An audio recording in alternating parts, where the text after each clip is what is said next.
សិនដេចទីជូហ៊ុនសែនបញ្ជាឲ្យកងកម្លាំងប្រដាប់អាវុធគ្រប់ប្រភេទត្រូវវាគ្រប់ចំណុចដែលខ្មាំងវាជូល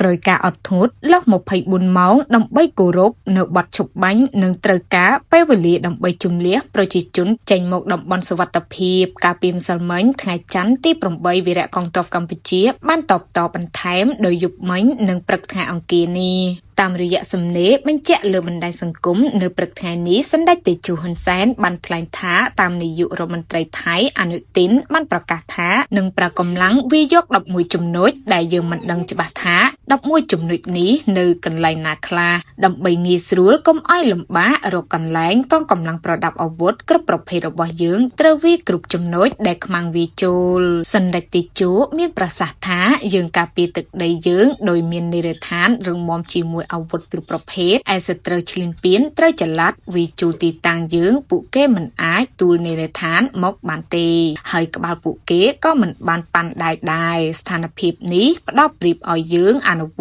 ត្តយុទ្ធវិធីកំទេចកម្លាំងរស់របស់សត្រូវតាមរយៈការចាត់តាំងទប់ទល់សម្ដេចតេជោបញ្ជាក់ថាសម្រាប់មេទ័ពថៃបានប្រកាសថាដើម្បីសន្តិសុខប្រជាជនថៃត្រូវបំផ្លាញសមត្ថភាពកម្លាំងការពារជាតិរបស់កម្ពុជាសម្រាប់រយៈពេលវែងសម្ដីលោកមេទ័ពខ្លាំងជាងប្រទេសមហាអំណាចខាងអាវុធនិងកងទ័ពនៅលើពិភពលោកនេះទៅទៀតសម្ដេចតេជោបានថ្លែងសង្កត់ធ្ងន់ថាយើងពិតជាមិនអង្គុយអបដៃឲ្យអស់លោកបំផ្លាញតាមចិត្តចង់របស់អស់លោកទេចុងក្រោយខ្ញុំកំពុងតាមមើលមនុស្សមួយចំនួនដែលការពីកម្ពុជាតបតដើម្បីការពីខ្លួនការពីខែកក្កដាពួកគេចោទយើងថាលមោបសង្គ្រាមពេលយើងអត់ធ្មត់គោរពបាត់ឈប់បាញ់និងចង់ដោះស្រាយដោយសន្តិវិធីគេចោទយើងថាខ្លាចថៃមិនហ៊ានវាឬកាត់ដីឲ្យថៃដើម្បីដូរយកសន្តិភាពនាពេលនេះយើងវាដើម្បីការពារខ្លួនទៀតហើយតើពួកគេនឹងនិយាយថាយ៉ាងម៉េចទៀតកម្ពុជា